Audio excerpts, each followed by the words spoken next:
looking forward to a visit, my delegation and my visit to China, which is next weekend. Going to China is always a pleasure. We have a long relationship, over 70 years, and it's a deep relationship between the people of Pakistan and people of China. So therefore, it's always a pleasure going there. So I'm looking forward to my visit. So please ask me questions. Today, as a special gift, we present the mascot of Beijing Winter Olympics to you. The one sitting next to you These is... ones? Yes. These are the mascots? Yeah, these are the mascot. Okay. And the one next to you is a clumsy icy panda. It's called Bing Dun Dun. And the other one is for Paralympics. It's called Xue Rong Rong. It's a Chinese traditional lantern. Okay, I look forward to watching. I've never been to watch any Winter Olympics. In fact, I've never been to any Olympics, so I look forward. Oh, yes, that's great. I'm from People's Daily, China. So my questions are all about Winter Olympics. So first one is, in 2021, China and Pakistan celebrate 70th years anniversary of establishment of diplomatic ties. And now you are also going to attending the opening ceremony of Beijing Winter Olympics Games. So this is another major event in the development of bilateral relationships. So how do you evaluate the high-level development of Pak-China relationship? Look, the relationship between the two countries has just got stronger over a period of time. And one of the main reasons is that feeling in Pakistan is that China has always stood with us in our times of need. When Pakistan has, over the years, been in a difficult period, China has stood with us, and Pakistan has stood with China. And we are neighbors. I was in school when the Karakoram highway was being built. And that was a collaboration between the Chinese government and the Pakistan army. And it was a very difficult venture, because the road was very difficult, there were steep mountainsides. And I remember the number of Chinese who died building the Karakoram highway. So the relationship is it's a deep relationship. And so over a period of time, it has actually got even stronger. And CPEC, of course, has also linked us, the two countries. We know that sports always plays an important role in uniting people together. And for this Winter Olympics, it's also a very special time because it is the post-pandemic time. So what expectation do you have when you come to China to attending the opening ceremony of Winter Olympics? What's your expectation of it? Well, firstly, this is the first Olympics, let alone it's a winter one, but it's the first Olympics I will be ever witnessing. So I look forward to that. And of course, you know, I was a sportsman for almost 20 years of my life. I was an international sportsman. People in China don't play cricket. I'm hoping that as our relationship gets stronger, we will also teach Chinese how to play cricket so that, you know, China can also become a great cricketing team. But I look forward because, you know, it's as a sportsman, it's apart from our relationship, close relationship between the two countries. It'll be very interesting for me to see a competition. Ever since I have been in politics, I've had no chance to watch any sports. Yeah. So, what do you think the Winter Olympics means to this post-pandemic era? I think it's a very, you know, pandemic has devastated, apart from anything else. It's sporting events all over the world have been affected by the pandemic. So in this context, I think it's for China to have gone through with the Winter Olympics, I think it's very admirable. Assalamu alaikum Janab Wazir Azam Sahib. मैं हूँ Xinhua news agency की Urdu service की जोशु ख्वा। जैसा कि आपको इल्म है कि गिलगित बल्तिस्तान से ताल्लुक़ रखने वाले एथलीट मोहम्मद करीम वो बीजिंग 2022 सरमाई ओलंपिक्स में पाकिस्तान की नुमाइंदगी करेंगे। ہم ان مقابلوں میں پاکستانی کھلاڑی کی شرکت کا بہت خیر مقدم کرتے ہیں. آپ کا شمار دنیا کے بہترین کھلاڑیوں میں سے ایک ہے. میں پوچھنا چاہتی ہوں کہ مستقبل میں آپ کی حکومت پاکستان اور چین کے درمیان کھیلوں کے تعاون کو فروغ دینے میں کیا اقدامات کرے گی؟ دیکھیں، سب سے پہلے تو جو گلگت بلتستان کا علاقہ ہے اور کئی پختونخوا کے بھی علاقے ایسے ہیں کہ وہاں اسکینگ کے لیے، اور اسکینگ مین چیز ہے ونٹر اولمپکس کی، تو اسکینگ کے لیے بہترین جگہ ہیں. لیکن ابھی تک پاکستان میں ہم نے کبھی صحیح معنی میں اسکینگ کے اوپر توجہ نہیں دی. بڑی کم جگہوں کے اوپر اسکینگ ہوتی ہے. تو ہماری کوشش یہ ہے کہ ہم یہ گلگت بلتستان میں خاص طور پہ اسکینگ کو ڈیولپ کریں، اور اس کو جب ڈیولپ کریں گے تو ہماری یہ بھی کوشش ہے، کیونکہ چائنا کے اندر زیادہ آگے نکل گئے ہیں، زیادہ توجہ دی جاتی ہے ونٹر سپورٹس کی طرف، تو ہم سوچ رہے ہیں کہ ان سے پھر کولیبوریشن بھی کریں، کیونکہ دوسری طرف خجراب پاس کی دوسری طرف چائنا ہے اور یہ کنیکشن بھی ان سے ہے. تو ہم اس کے اوپر بھی اب سوچ رہے ہیں کہ پاکستان میں پہلے تو ویسی اسکینگ کے اوپر ہم زیادہ توجہ دیں، اور دوسرا ادھر سے کنیکشن گلگت بلتستان اور چائنا کے اندر، ادھر بھی ہم سپورٹس کے اندر آپس میں زیادہ ملاپ کروائیں، زیادہ کوآرڈینیشن کریں. Thank you, Your Excellency. It's Brody Jiang Chao with Xinhua News Agency. So my question is that you praised China's development model on many occasions. And we know that China has developed a whole process, people's democracy, and committed to a people-centered approach. However, the United States and the Western countries try to impose their democratic model to other countries. So my question is that how do you think of China's whole process, people's democracy? Thank you. The most impressive thing about China, which is accepted by the entire world now, is that the number, almost 700 million people in China have been taken out of poverty in the last 35, 40 years. It's never happened in human history before.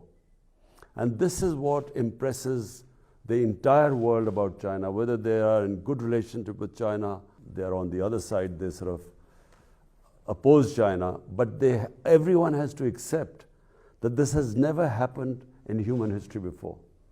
And so if you ask me what impresses me most about China, it is this fact. Because my main objective is somehow to raise people out of poverty in Pakistan. And so, when I went to China, I specifically wanted to know the steps taken for alleviating poverty there. And so the reason why I think that the Chinese model of development is what we want to emulate is because, it was an inclusive growth in China. When China grew, the whole population grew with China. It wasn't, unfortunately, like in a lot of the rest of the world, where the rich get richer and the poor, in fact, get poorer. The gap between the rich and poor gets wider. In fact, in pandemic, we discovered that the poor people got poorer and the super rich got even richer. And so China is a model for all those countries who want to have inclusive growth. سر، میرا تعلق FM 98 دوستی channel سے ہے. جیسے کہ ہم جانتے ہیں، آپ ہمیشہ کھیلوں اور ورزش کے ذریعے صحت مند طرز زندگی برقرار رکھتے ہیں. اس حوالے سے آپ چینی عوام کو کیا مشورہ دینا چاہیں گے؟ چائنا کے اندر یہ جو ہم نے دیکھا ہے کہ ایک تبدیلی آئی ہے چائنا میں. ایک تو لوگوں کو غربت سے نکالا انہوں نے، لیکن سپورٹس کے اندر چائنا کبھی بھی اتنا آگے نہیں تھا دنیا میں جتنا اب. پچھلی 2-3 اولمپکس میں چائنا کی پرفارمنس بہت امپریسو رہی ہے. تو اس سے واضح ہوتا ہے کہ وہاں بڑی توجہ دی جا رہی ہے اب سپورٹس کی طرف اور فٹنس کی طرف. دوسرا میرا سوال یہ ہے کہ حکومت پاکستان ملک کی ترقیاتی حکمت عملی کو جیو پولیٹکس سے جیو اکنامک کی طرف منتقل کر رہی ہے. पाकिस्तान की तरक्की के लिए चीन पाकिस्तान स्ट्रेटेजिक और इक्तिसादी ताउन से आपकी क्या तवक्कुआत वाबस्ता हैं? देखिए, चाइना ने गुर्बत कम कैसे की? चाइना ने गुर्बत ऐसे कम की कि उन्होंने अपनी इकॉनमी को ग्रो किया। जो ग्रोथ रेट जैसी जैसी उनकी बढ़ी, तो उन्होंने उस ग्रोथ रेट से लोगों को गुर्बत से निकाला। अगर आपने गुर्बत से लोगों को निकालना है, तो जब तक आपकी इकॉनमी ग्रो नहीं करेगी, वेल्थ क्रिएशन नहीं होगी, तो आपके पास किधर से पैसा आएगा नीचे से लोगों को ऊपर उठाने के लिए?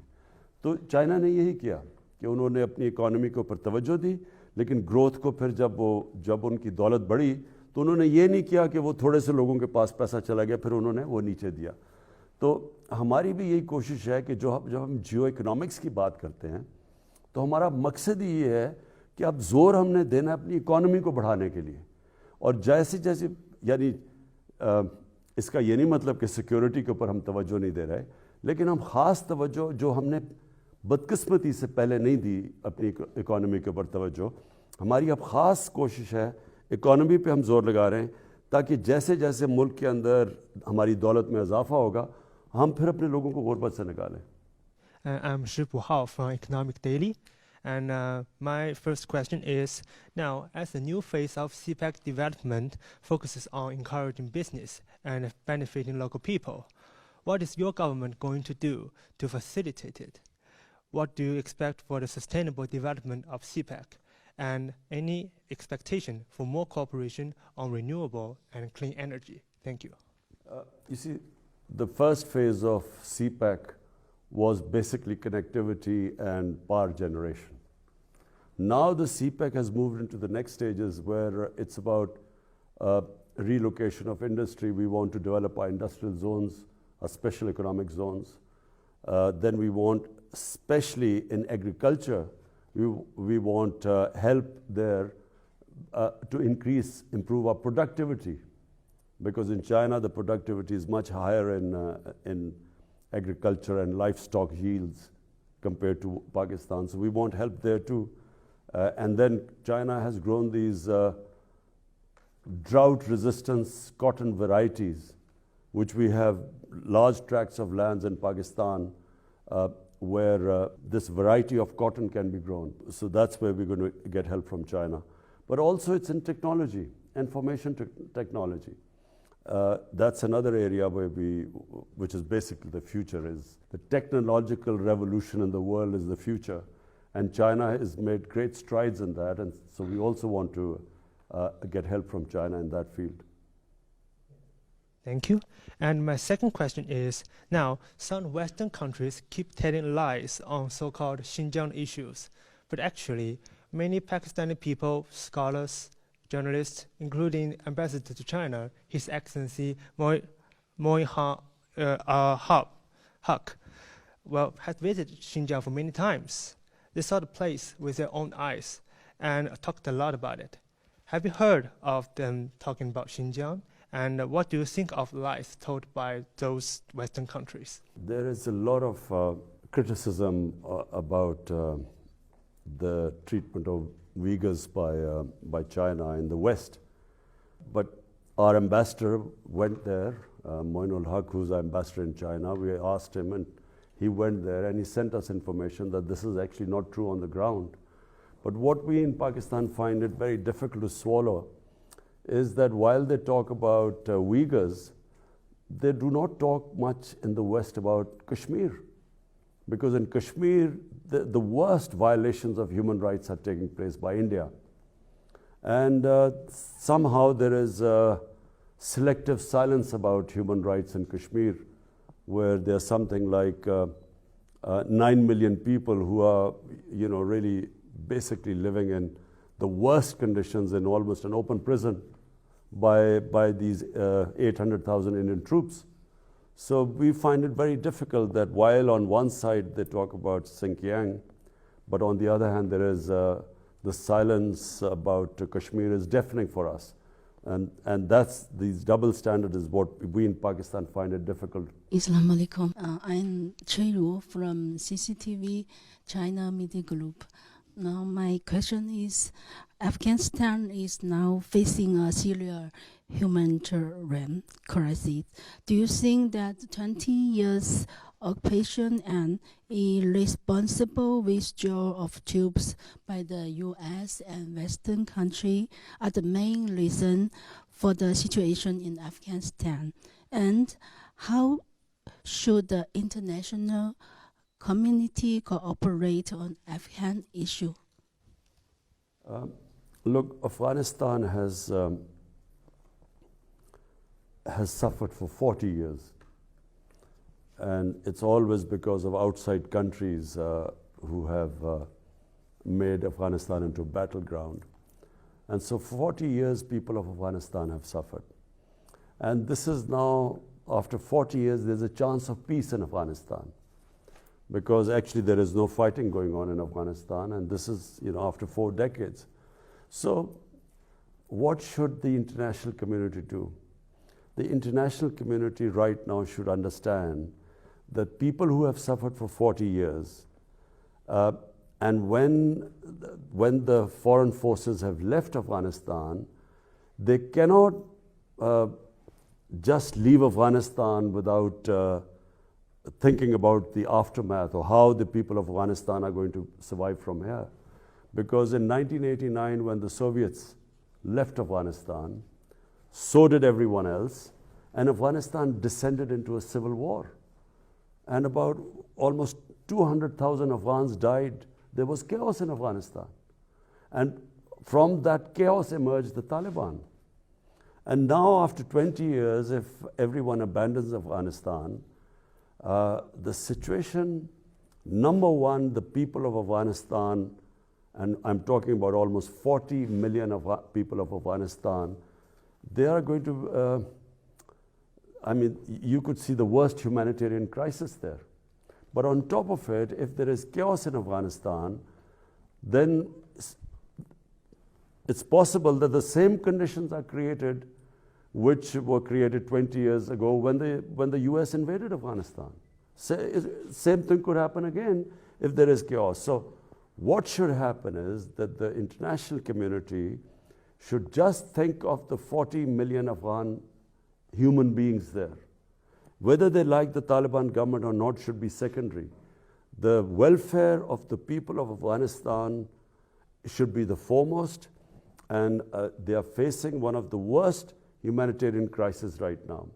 And they really need help as soon as possible. My next question is, in a few days the Chinese Lunar New Year will come. What are your wishes for the Chinese Lunar New Year? And what are your expectations for Pakistan-China cooperation in 2022? Well, first of all, let me congratulate the people of China for their Lunar New Chinese Year. So I congratulate everyone.